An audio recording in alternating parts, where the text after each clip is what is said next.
So xenophobic attack in South Africa is still ongoing, with bitter souls like Jacinta Zuma, Slave Queen Victoria Africa, and Africa's chief hunter Pakela moving all over the place and subjecting innocent African immigrants to all forms of inhumane treatment, all in the name of fixing their country and trying to live in isolation. Now, as part of measures being put in place by the Ghana government to ensure the safety of its citizens, evacuated 300 out of the 800 people who registered for the voluntary evacuation from South Africa to Ghana. Now, shortly after that successful evacuation, the South African Tourism, which is a marketing agency for the South African Department of Tourism, has issued a statement indicating that they are having a major concern of cancelled travel bookings from several African countries.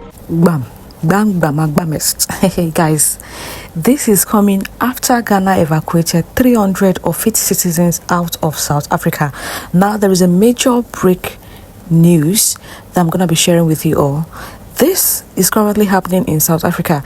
You guys know that South Africa make their money from tourism, from investments from foreign companies in South Africa, foreigners trading in South Africa. In fact, that is where they get major income from. So recently, after Ghana evacuated 300 Ghanaians out of South Africa, some people that have already gotten their visa to come to South Africa cancelled it. According to those people, they said they cannot be going to a country that is xenophobic. They can't be traveling to a country that is not safe for them. A country that is chasing away immigrants from their country. So what are they going to that country for tourism? See, Ghana is one country you should never joke with. Ghana is changing the narrative that you cannot mess with my people and still remain insane. South Africa have been committing these xenophobic attacks on different Africans, not just today. It happened way back as 2008. They have been terrorizing a lot of immigrants. In fact, going as far as unaliving most of them, innocent ones that are doing business. The last one that happened, it was a Nigerian man that was driving taxi. Two South Africans got into the car, unalived this guy, made away with his money, and that is it, for no just reasons. So it didn't just start today, but you see, Ghana own choked them because they touched a Ghanaian man, and that was the beginning of their downfall.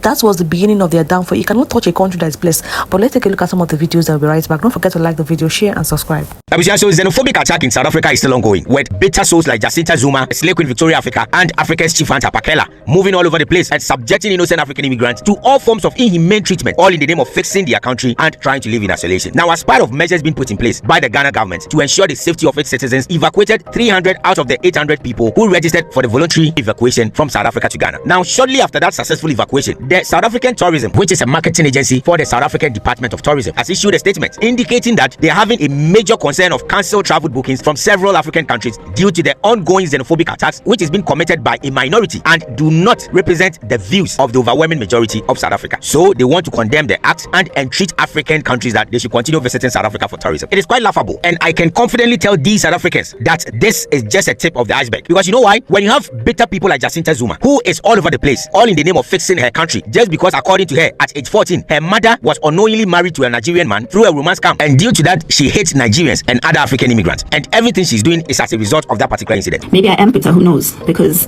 I was 14 years old, living with my mother, when I saw her breaking down, crying tears, because when she went to Home Affairs, she found out that she had been married off to a Nigerian that she didn't even know.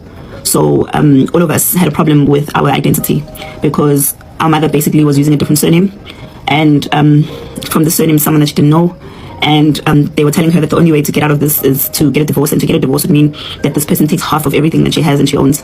This person that she doesn't know, she's never met in her life, who came all the way from Nigeria to steal an identity and pretend that he is married to her. I guess over time they realized that stealing or faking marriages doesn't work. Now they started buying off South African women to marry them, which is working quite well for them because, oh my gosh, like desperation, love of money, etc., etc.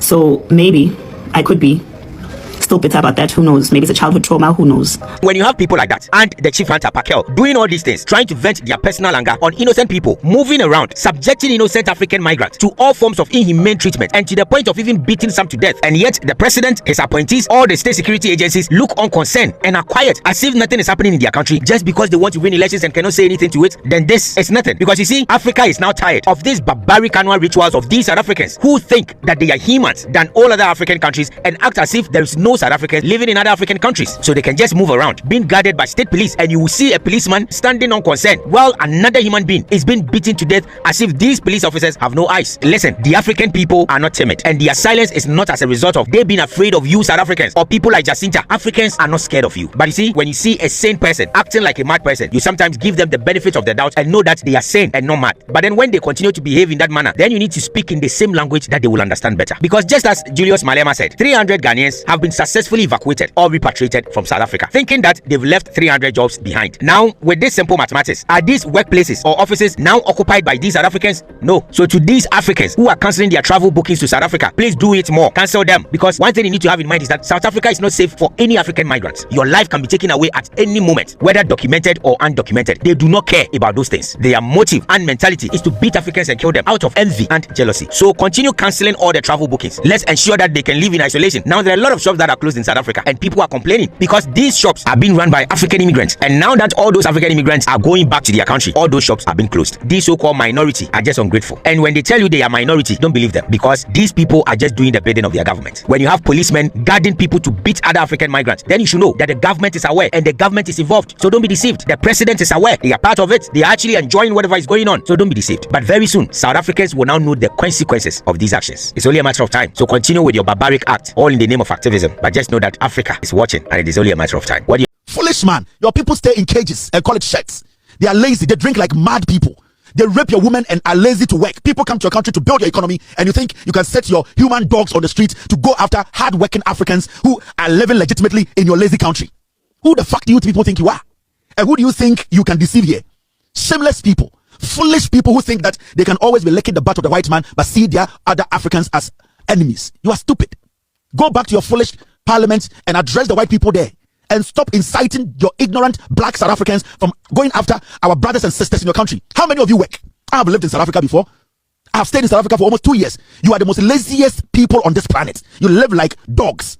You drink, you have sex, and you walk around like dogs with guns. You have no knowledge.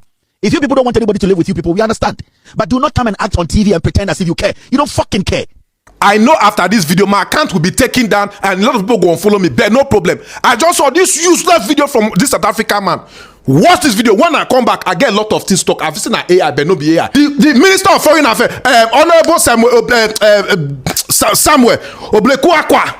The man said, no, my people should come back home. Brought 300 and something people. As they talk to you by next week, arrest 500 people, they come back to their country. You know why? Their system is working. Their country is working. They are not like cowards like you people. South Africa, they are cowards. Not you on a get from a country apart from on I get the highest rate of HIV on a country. Now, not if they work for our own country. Very lazy, worthless people. Very lazy. Not you on a get. Now, you're like, job is Nigeria say better person now. Because Nigerians are saying hard working. On the grid they work, on the grid they do anything, die, on the grid they die. Developed country, no. 95% of our resources belongs to white people. No gonna get them. 95% no gonna get them.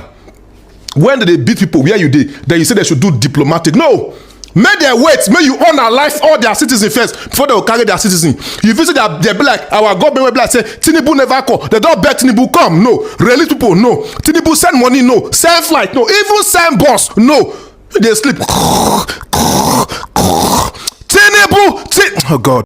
Guys, don't get surprised when you see that the economy of South Africa is going down, because from the first video I shared, they've already given all those leaders names. They call some hunters and whatever that all they do is just drink and oh my goodness. But all the same guys, South Africa has signed up for something that I cannot even explain. But I still stand on the notion that all foreigners should go back to their country and fix it. If South Africans said they want to fix their country, so be it. So be it. Let them fix their country and let's see the outcome. Yes.